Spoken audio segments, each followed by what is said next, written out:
The following is a presentation of the Match Talk Podcast Network.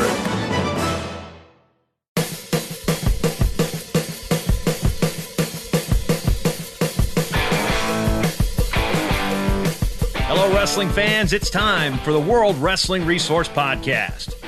The World Wrestling Resource was made that you as a wrestler, parent, coach, or fan can have access to all the resources of the very best in the world of wrestling.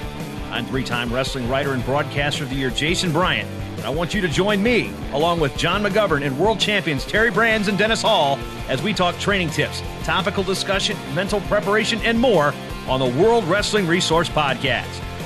World Wrestling Resource is sponsored by Defense Soap. Find World Wrestling Resource on Facebook at facebook.com/World Wrestling Resource and follow us on Twitter at WWRESO. And, of course, on the web at worldwrestlingresource.com. Now on to the show as we join John McGovern, Terry Brands, and Dennis Hall. Another episode of the World Wrestling Resource Podcast. Jason Bryant here with you. Today we're going to be talking sportsmanship with two guys who are legends in the sport. They've won at the highest levels. Olympic champions Ben Peterson and Dan Gable on the program. Coach Gable's been joining us the last several weeks and talking about various topics in wrestling. Today, again, sportsmanship. But before we get to that, we want to draw your attention as we record this to December 14th, 2017. Word has come out that Mike Duro, a longtime coach with the Hawkeye Wrestling Club and the current head coach at Division III Cornell College in Mount Vernon, Iowa, is battling brain cancer. And Coach Gable, I want to start with you. Coach Duro has been a guy that's been a part of the Hawkeye program in some way, the Hawkeye Wrestling Club, USA Wrestling for decades, a first-class guy. What can you say about Mike Duro in terms of what he's going to do to try to fight this battle? Well, Mike Duro is one of my very best friends. He went to Drake University and Charles City, Iowa native, and he's been a wrestler for life. He's been at all levels. He's lived in Colorado Springs, coached USA teams, was one of the pioneers for getting female wrestling going stronger. And he's been a good fishing buddy of mine. We kind of combine things. We go with Ben Peterson on the call. We've been to the Peterson's camp quite a few times, and we when we get a chance, we love to go fishing, and we have a great time relaxing that way. And we've caught some big fish over the years, and we both love the sauna. We both love to work out and sit in the sauna after the workouts for recovery and those reasons. But he was diagnosed with brain cancer. He all of a sudden was having some vision problems. So he actually passed out at a coach's meeting, and they took him in.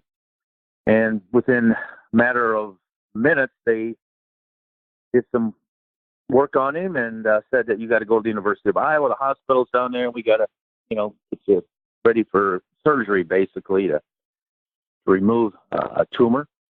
And they got, quite a bit of it, but couldn't get it all. And it was, it's stage 4.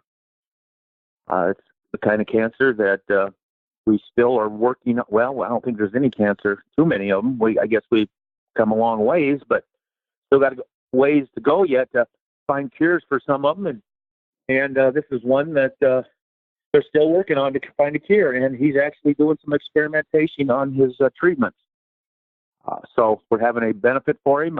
By that, I mean a celebration. And a lot of people are showing up at Cedar Rapids, Iowa on Friday night at the DoubleTree. And we're just going to give him some boost in morale. And I'm sure he's already a tough guy. He's a wrestler. He's a wrestling coach at Cornell College there in Mount Vernon. And we're just trying to beat this thing. So we're supporting him. Again, for those of you that follow the Division III championships, that's Cedar Rapids DoubleTree. Jim Brown's done a lot of work for Wrestling for Life, and you've come across that particular place. That's been really a central post for people to collect and join to talk wrestling during those championships that have been held in Cedar Rapids. But as we tie in Coach Duro to our topic today, which is sportsmanship. And you guys have been both most of the most intense wrestlers on the planet, and most respected as well. And sometimes it's expected that our best need to be a rise above and be a little bit more sportsman than somebody that may not have that level of success. But to tie this to Coach DeRoe, he's a guy that, since I've known him, has always been a consummate professional, very key on sportsmanship. I mean, coaches can get fiery there, but as coaches and competitors, what's one thing that you've always noticed, Coach Gable, about Coach DeRoe and his level of sportsmanship in the corner? Well, he's an intense guy. There's a lot of feelings inside of him, but he doesn't. I don't think he crosses this line. There's a line, and he's one of those guys that maybe he could take it to the line, but I don't think he'd cross it. And we're talking to the guy on the phone here right now, Ben Peterson, who probably is one of the greatest sportsmen that I've ever been around, as far as a person on the mat, off the mat. So, my career is helping other people at certain times, like the Peterson brothers, they're helping me because they lead a way of life that is the kind of life you're supposed to lead. So, but I'm going to say that, that we both Mike DeRoe and myself, been around the Petersons a lot. And every time we go there, it's because we're excited to be kind of, to help keep us in line a little bit. But I'm not saying you don't be intense in this sport, because I've seen Ben, who's on the call. I'm going to give him a chance to talk back a little bit, but I've seen him actually get I wouldn't say mad. Yeah, I would say mad, but he didn't really express himself the way a lot of people when they get mad. He might have used words like, I don't know, Shucky's darn or something. I don't even know what the words were, but fiddlesticks or something like that. Yeah, but most of the words that you hear a lot of times, aren't too good. There's slang, swear words, but I don't think I've heard too many. But he's found substitutes, so he's found an avenue to express himself in not such a manner that's going to upset people.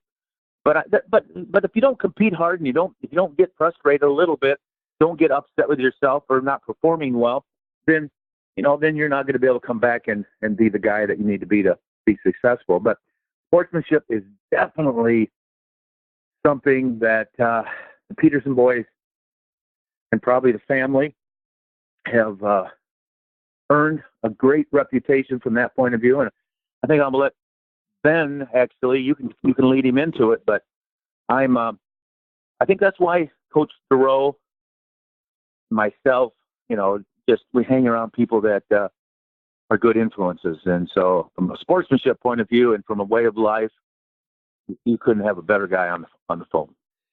Yeah, Ben, that's a long introduction to basically, you could have just ended the show right there, because Coach Gable just said everything about you that I need to intro. So he's taking care of that. But Ben, in terms of how you've conducted yourself throughout, you and your brother, throughout the life, there's no secret that you guys are really faith-based and really preach that lifestyle. But when it comes to coaching in the corner, we'll go back to the role of being an athlete here. But since you guys have both spent time coaching more recently than competing, what do you teach your athletes about sportsmanship from the early going? Well, first of all, I say thank you to Dan and thank you for the compliments. I take them that in that way. Dan used various words, I think, very appropriate in talking about this. He talked about being professional, intensity. He used the word mad. He questioned whether I got mad. Of course I did. Of course I do. I'm a human. Anybody does. But I'll add another word in there of control. Dan, you have a good memory, or you forget things, because I remember things where I lost control, particularly as a young coach. And you want to talk about our family. I can tell you of my dad, of watching when I was a boy, of him losing his temper with our animals on our farm, and then with one of my brothers. And I can remember that, of him fighting to control that temper that he had. And I actually look at it as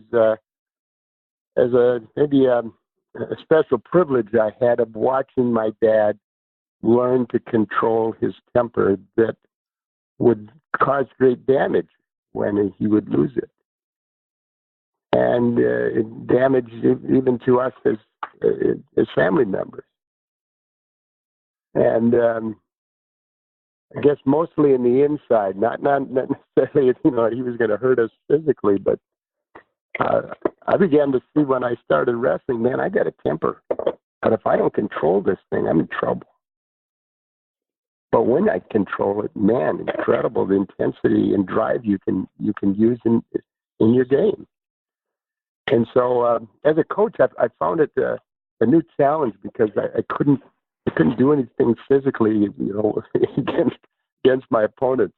I had to do it through my wrestlers, and that became a whole new challenge. But I talk to wrestlers regularly about controlling that emotion, controlling that anger, that drive to win.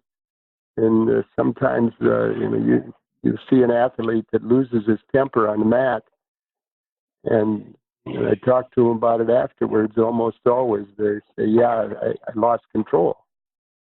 And so the idea of being a gentleman and professional is kind of just something we work on all our lives, and certainly need. I'd say I need God's help. I need His Word. Scripture has a lot of verses about controlling it, so I find value in looking there as well. And it's interesting, and I don't really speak on my my religion or a whole lot on any of these shows, but one of the things I know that I sat in church a couple Sundays ago, and one of the challenges was not to get off the track with the sportsmanship, but this goes with what you were talking about. I've got a little bit of a temper too, and with young children, and coming from somewhat of a not exactly the greatest household growing up in terms of anger issues. I found Proverbs 14:29 and Proverbs 28:6 that both kind of speak normally. Whoever is slow to anger has great understanding, but he who has a hasty temper exalts folly. I really like that one. And 28:6, good sense makes one slow to anger, and it is his glory to overlook an offense. I found both of those to be helpful, and I'm sure they can also play into your controlling, whether it's a way to control. I guess people use that term mental warfare when coaching as well. Yeah.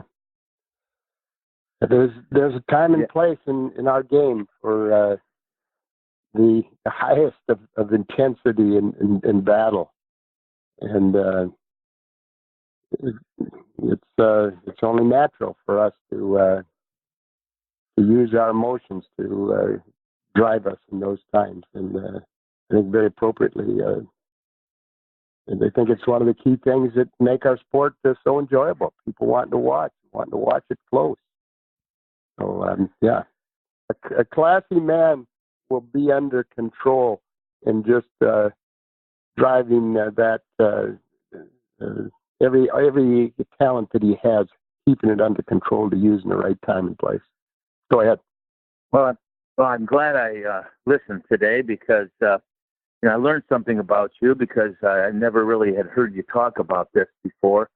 I knew you, and I knew that there were some issues within the family. Nothing's perfect within the family. There's always something, but I always, looked up to a lot of the Petersons for a lot of reasons. But I knew that maybe there's been when you have how many brothers you have, 5 or something, but 4 brothers and 1 sister. Yeah, and so and I know that's not going to be easy. I mean, and somebody's going to go off a little bit here or there, and that might have happened within your family. But at the same time, I didn't know that about your father, And you know what? It makes sense to me. It makes sense. I mean, without really knowing and visualizing and seeing and experiencing, you're kind of lost a little bit. And so I would say that what you said makes a lot more sense and makes it easier for me to understand that when you actually see something and you don't want to go there because you're witnessing it and it's not pretty, it's easier to really not go there because you can actually see the cause of what it's going to do. And, you know, I always felt, man, this guy, I don't know if he's ever experienced too many negative things. And that was good that I'm on this call because it helps me understand the process. And the process sometimes goes full circle. So anyway, this is great. Coach Gable, I want to keep it with you for a minute, and it comes to sportsmanship because a lot of times in the history of our collegiate wrestling, Angle, your teams at Iowa were looked at as physical, as imposing, and you know maybe a shove here or there on the edge. You know, we see that every time there's that now with the internet, people will flip out. They'll look at one instance and just say, "Oh, that's Iowa," or you know, what is the difference between toughness and getting after it versus sportsmanship? Where's that line to where, okay, you can be physical, but you got to make sure this still is a game for sportsmen. This is a sport for sportsmen. You want to respect your opponent, but you still want to basically inflict your will upon them as well. Well, it's an art. It's an art. I mean, you take intensity to the point where it is difficult, and it's right to the point where you could even have a little what's called maybe intimidation, but you can't go over that line. So it's like wrestling. There's a circle and there's an out of bounds, and you can't go out of bounds. I mean, unless you're wrestling full speed, both guys. And that's going to, and I don't know exactly how that works because, you know, they're always changing the rule, but, you know, right now if you're on your knees and going full speed and going out of bounds, I don't know why that's any different than on your feet, you know. So there's some things that, you know, still at one point in time will be changed. But, you know, you keep the wrestling within the circle. And if you step out of that circle, you usually lose a point.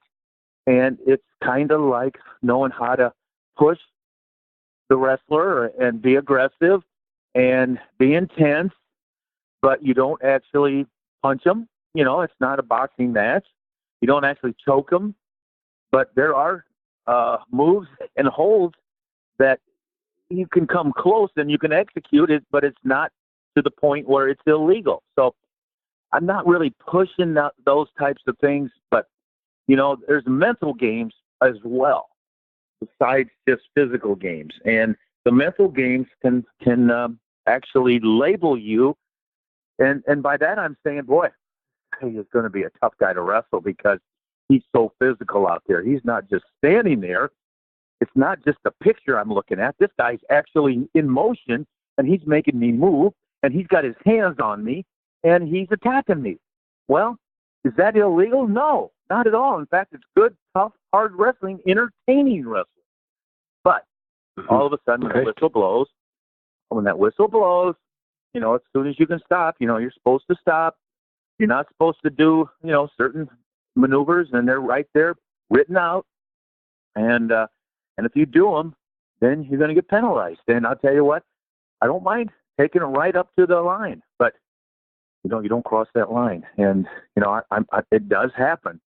It does. There are flares, you know, but don't be my guy. Don't be my guy. But you know, it does happen. So it just happens. Anyway, go ahead. Yeah, Ben, anything to add on that? Me out. Well, no, I think the intensity that Dan, his reputation as a competitor himself and coaching, we as wrestlers across the country and probably around the world have looked in many respects to Dan as a leader in showing us how to wrestle intently. And so, yeah, how that line looks. It sounds like, Dan, you were trying to explain some of that, and yeah, how that line looks. The officials have worked to how do you go from going full steam to all of a sudden stop? And that's really what they're working to regulate, and it's what we as athletes or as coaches have to get our athletes now to be able to go from a full sprint to stop. And there's things that happen on that, and when at that point it can once in a while be ugly. But there's the thought of you, having class and sportsmanship. Those are the two words that you put as the title for today, and that can be exemplified in a lot of places on our. One of them being the finish. I see guys celebrating at the end of a match. I always tell my wrestlers, don't do that in front of your opponent. That's taunting him. You graciously, you've just competed with a guy who stretched himself at the highest level that he could go in trying to beat you, and compliment him and take with a handshake and even a word or two. But when the referee raises that hand and you turn to go to your team, then go ahead and celebrate there. But I see it happening even before the whistle blows. I mean, there's still seconds left on the clock and guys are celebrating. I don't look at that as very classy or sportsmanship. There's various things like that we as coaches and the competitors just they need to work on. And I think that that sharpens our game when that is done properly. Yeah, Ben, here's the thing. We don't want to get in a clash here because we're actually on a phone, so we can't really reach out and underhook each other. Well, you probably figure a way to go through that line. But no, I agree with you. Absolutely, and that's the ideal situation. That's what you always go for, ideal. But, sometimes you got to look at each kid individually, too, and just realize where he's come from. And you keep working on that aspect of what you just said to make it as close to perfect as you can. But, sometimes you got to look at the background of that kid, and you can tame him down, and you keep working on him to tame him down. But sometimes that's just what's inside of him based on his 18 years of life to this date, or 20 years of life. And it's easier said than done, I'll tell you. And that's why we still have incidents, because of what they've been doing their whole life. And, and I don't encourage, but, there's some people just, it's a high point, and it's hard to get the control, and it does make America unique. It does make these athletes unique, and they're not just stamped out there like we'd like to have them. And that's what the coaches are for. And that's why we got a tough job. And so, Ben, I just keep doing that. That's right. Yep. I agree. We don't stop teaching intensity because a guy loses his temper someplace. We still teach them intensity, but we'll work to control the temper. It's going to get him in trouble sooner or later. And that's what you don't want. One thing I want to bring up in terms of, you talked about coming off the mat and showing respect for your opponent. There are also some situations where it's the pinnacle. This is what you've worked for. And we see a lot of this with, once the hand is raised and you're on the mat, the center mat, the NCAA championships, or running around. You see this internationally too. Once the gold medal final or the bronze medal final is done, the losing wrestlers walk off the mat after the handshake, and then there's the victory lap. They take the flag overhead of their respective country and they run around. Where is the difference between that and where do you see that in terms of how it fits in with sportsmanship and being, okay, handshake, we're good, celebrate behind, versus it being a special moment? I mean, are there differences in the scenarios in your opinion, Ben? Oh, yeah, absolutely, Ben, aren't there? You can tell them. There's differences. Yeah. That's sure. And what I've I've seen different times, and I think it was really an ugly a few years ago. I know in St. Louis, one of the years, the guy was going backwards, jumping in the air, and another guy pushed him off the mat. Just frustration in the last seconds. Come on, we're still wrestling. There's still time. And I think that may have been one of the Iowa guys. I'm not sure. But anyway. For sure. Don't worry. It was an Iowa guy. I was waiting to see where that but went. It doesn't matter who it was. And just you wrestle through the end of the time. And those kinds of things, they're going to happen because we're people. we're people with failures and faults in us, and yet then you see guys going to the highest level and just exhausted, and then shake hands with each other, and they're pushing each other to the very end. That's you'd say, hey, that's class, and then the kid can go and jump up and down and be carried off the mat or whatever else the team wants to do to him. But and I guess we're talking here one situation, but it's really it's visible to everybody at the very end. Yeah, Ben, Gable here, and these things are they're not right no matter where you do them if they're wrong, and so sometimes I haven't done things in public in front of people just because I've controlled myself. But as I walk away and as I go into this room and I close the door and nobody's around, I know, yes, it's still being watched, but I still have to let it go sometimes, and sometimes it goes in that isolated atmosphere, maybe a yell or something. But sure, or talking to myself, and I've been able to do that. But as mostly only as a coach, I had to do that more. As an athlete, mostly it was success. But even when it wasn't success, it was probably in an isolation room, and it wasn't so much yelling. It was more like deep thinking and pain. The pain of not doing what you actually could probably done as well. So there's always ways to learn to control, and I like that word you used. One's a little better than the other, but the other's not even sometimes good if you do stupid things, like if you go into a room and lock yourself in there and start breaking glasses or whatever you do. Still got to keep under control, but sometimes you got to talk it out and analyze it, and it takes more than that time. It takes maybe a week or a month or a year, and you just keep working on it. You just keep working on it. It's a part of the solution. It's a part of the solution for your future, and we've had that happen many times. And I think your brother tells a story. I think about after him, was it John that lost the Olympic trials, and he wanted to know what to do, and I told him to change his shoes. And it was right after his match. I think it was John, right? Yes. I don't remember the detail of what this was, but go ahead, keep talking.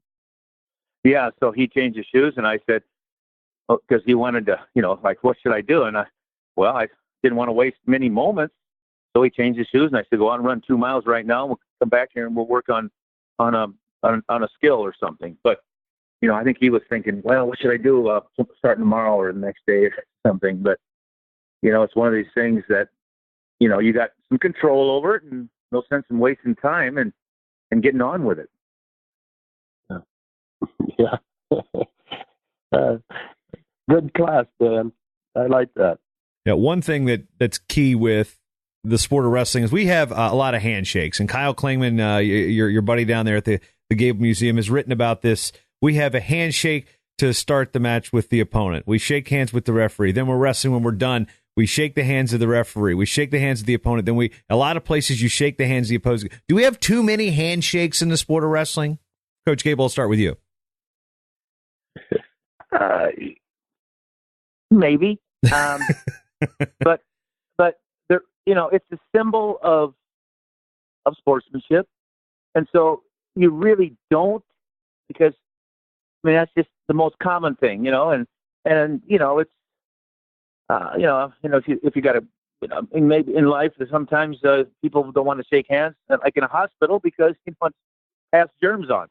So, but like in a wrestling match, maybe there is, and maybe there's a better solution. I just haven't focused on it because I don't think it's, too much of a problem. But, if you got guys hanging around the mat waiting for handshakes and just keep going around there, it's, maybe there is some issues. But it's just like the uniforms, whether you have one uniform or two uniforms or, whatever's best for the sport and whatever's the most appropriate thing to do, I'm pretty much for. So maybe there's an answer out there that I'm not really haven't focused on. So that's where I'm at.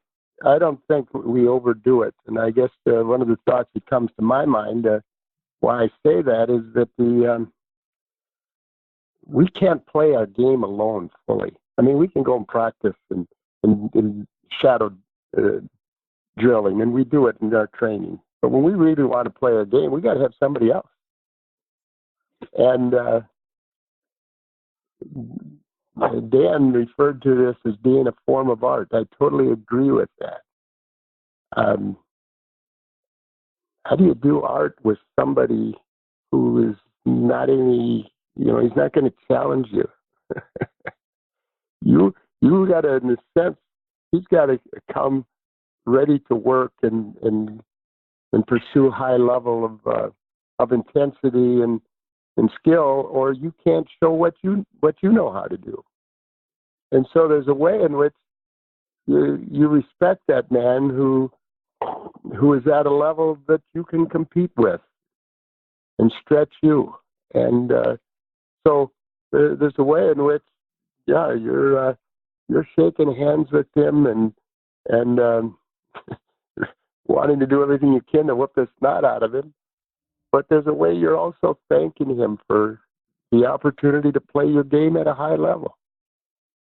And most games, that's we play it. There's a similar kind of setting, but wrestling I think has that element of the one-on-one thing so intently that there needs to be respect, and a handshake is just across the board the way of human beings showing respect to each other, showing consideration for each other. And I don't think we overdo it. In fact, you'll see once in a while guys that have been friends, then they'll shake hands in the middle of a match. Something, somebody does a move that's a little harder crossface or whatever, and they'll shake hands before they continue. I do that in practice with guys.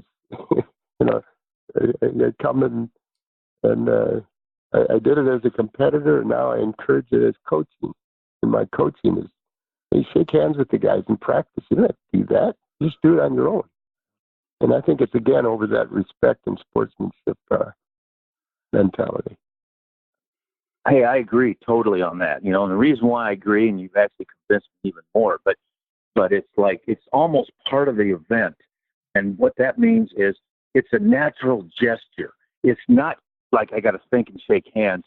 It's just a gesture that, hey, even though we're out here beating each other up, if something happens, somebody gets cut or somebody bumps heads, it's like just it's part of wrestling where you just, hey, nothing hurt here, no harm done.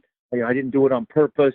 It's just part of our nature, and you just shake hands with the guy, and that I like. I mean, there's certain other sentences I like too. I mean, sometimes in the heat of the battle, when there's an edge that needs to happen, and if this guy just for some reason goes down to his knee and wants to take an injury time or something like that, even I don't even know if he's hurt or he's not hurt. I'm not necessarily going to go over there and be the gentleman that I could be after the match. It's just part of the frame of mind. And Michael Jordan actually talks about that in his books or in his way of life, in terms of how you compete hard. And again, so I'm going to, the only other thing I'm going to say there to Ben is that, and me and Ben will probably get in an argument here, but not really. But it's more like, he's talking about we're playing our sport. I don't know if we play our sport. That's basketball, baseball, football. I don't know what we do. We compete. Compete maybe, but it's too hard of a sport just to sit down and play checkers. Anyway, Dan, I just submitted the Win Magazine article that will be in the next issue. You got to read it because I talk about playing our game. So that's good. You'll have to look at it. I say that to anybody listening to this podcast. Look for the Win Magazine. It'll be the December issue, end of December, the 1st of January, when it'll come out, another week or so. Well, I can tell you one thing, Ben. You played hard. When you played wrestling, you played hard. And so did you, and that's why we enjoyed each other together. We stretched each other, and men sharpening each other is a fun thing. And, yeah.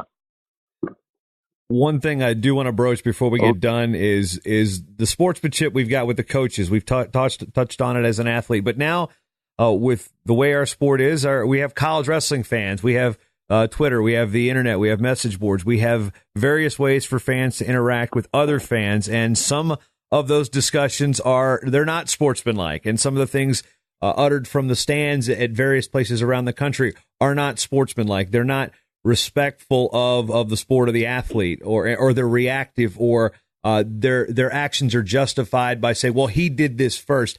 Coach Gable, if you had to tell the fan base of maybe just 2 tips to respect the sport and be sportsmanlike, what would those 2 tips be? Well, don't stop being yourself, but you got to analyze yourself too. So that's all a part of one.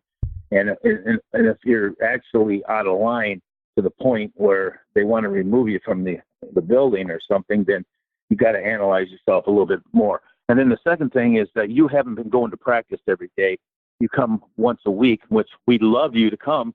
And I would love people to come in for practice, but we don't have the room. Hopefully you got a big enough program, a good enough program that you can't get them all in your wrestling room unless you got a huge wrestling room. But you're not there every day, and I don't expect you to be perfect up there either, because you haven't had the guidance in the wrestling room for actually to understand totally what's going on in terms of sportsmanship.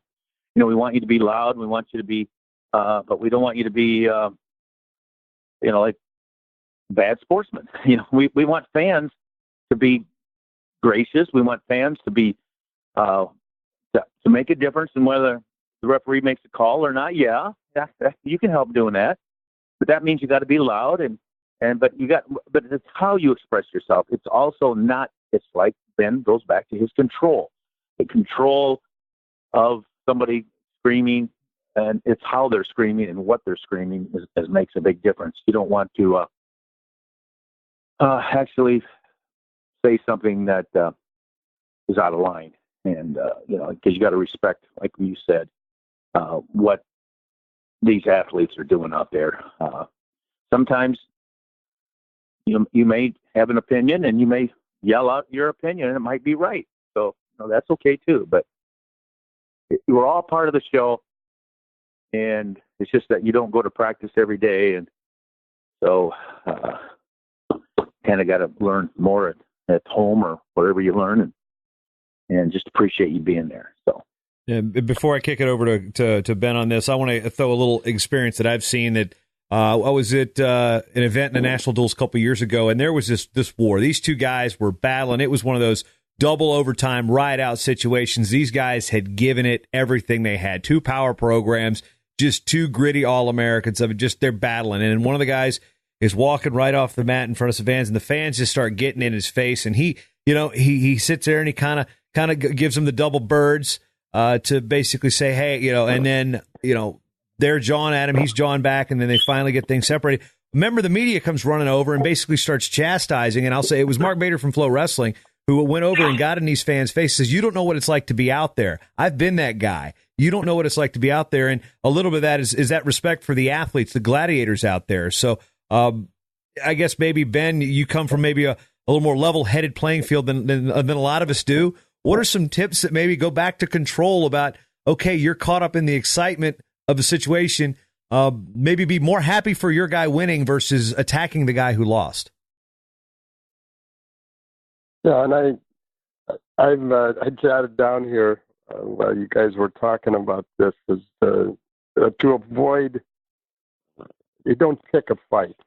I'd be horrible in the street fight. I don't want such. What are we fighting over?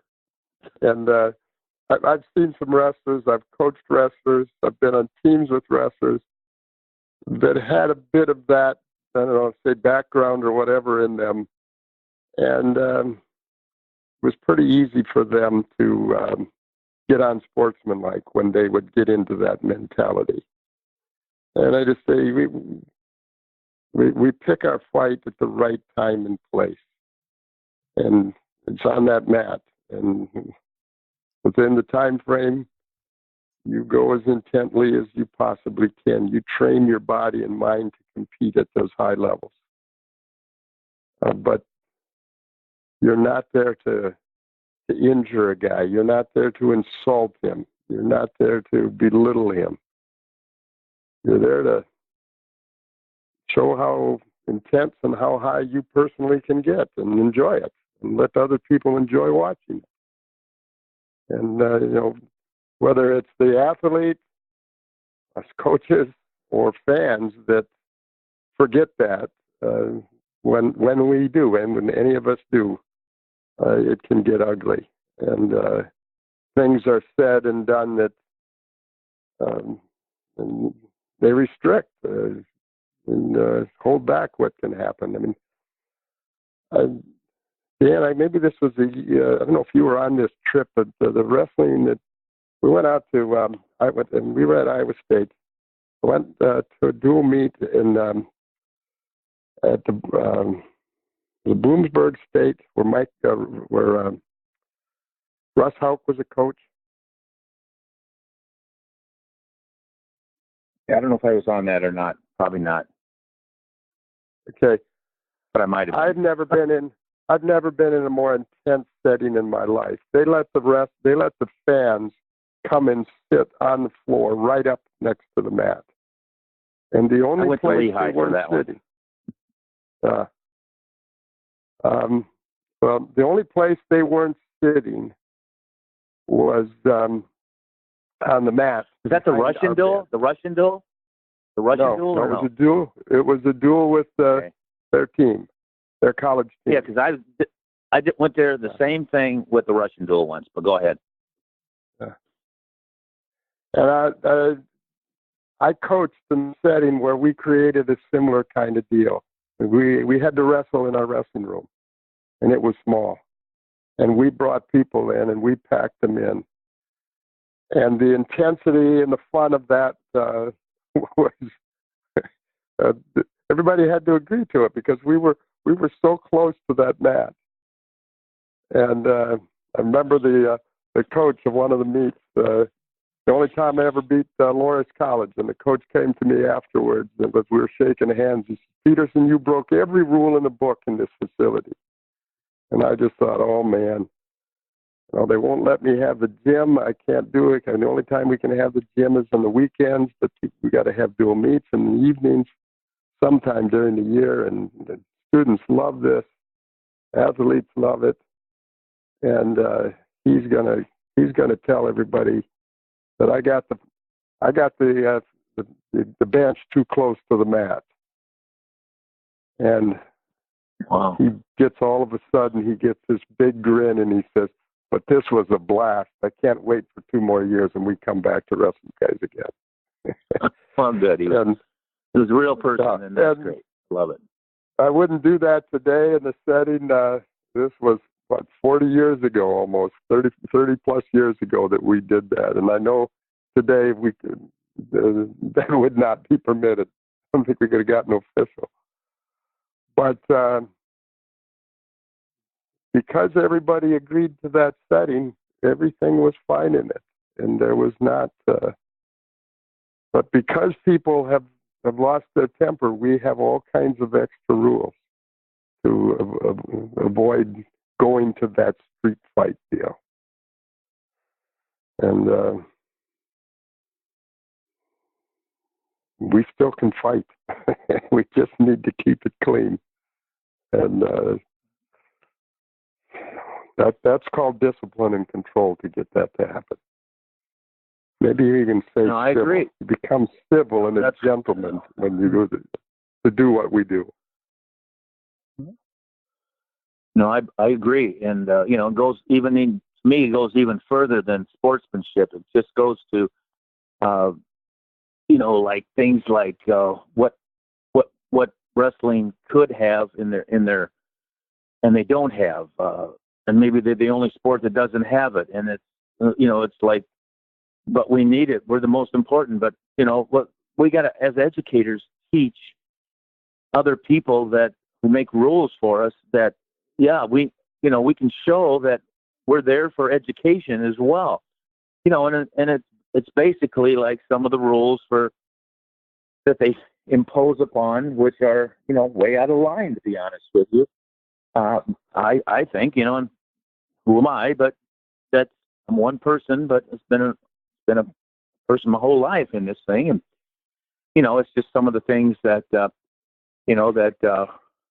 sometimes, that maybe the 60-minute weigh-in or maybe the no use of recovery tools, and actually, you can't get in a hot tub. You can't get in a sauna. You can't put a plastic sweat on.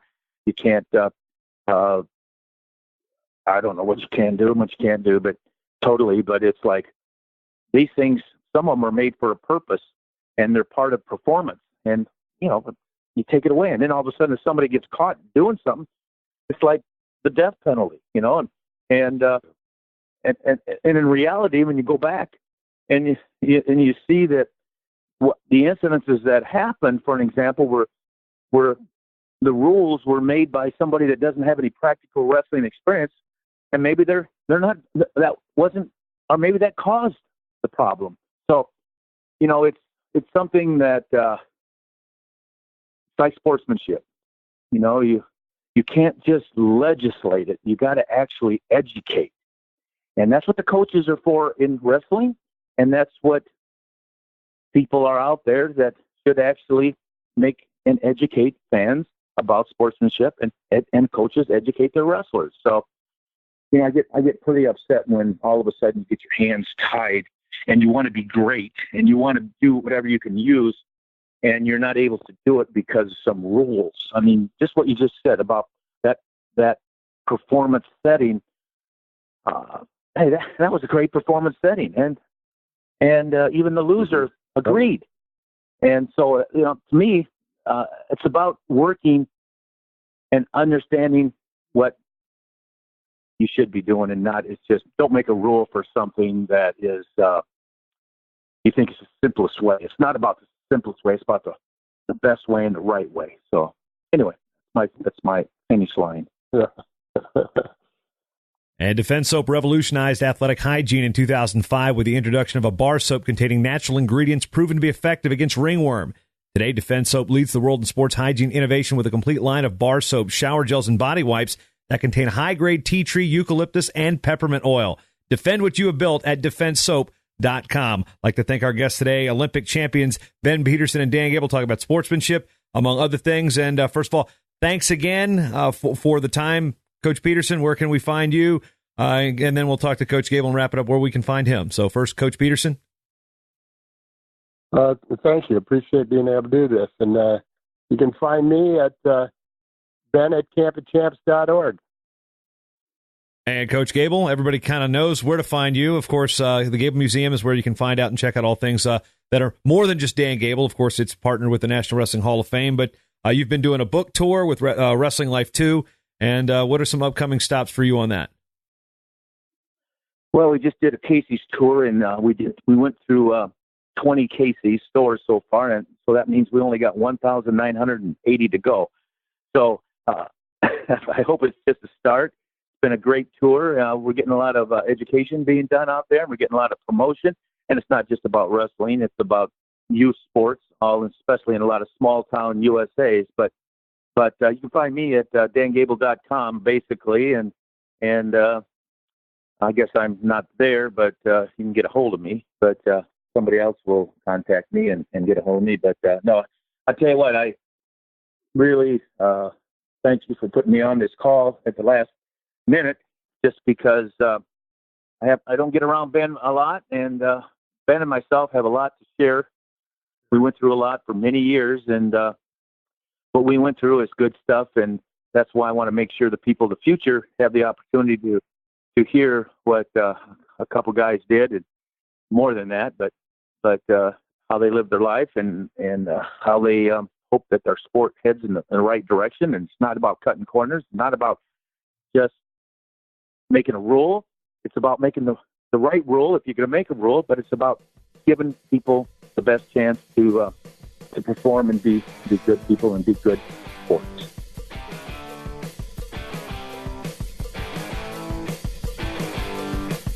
Subscribe to the World Wrestling Resource Podcast by going to WWRpodcast.com and check it out on Apple Podcasts, Stitcher, Spreaker, or wherever you find your podcasts. World Wrestling Resource at worldwrestlingresource.com.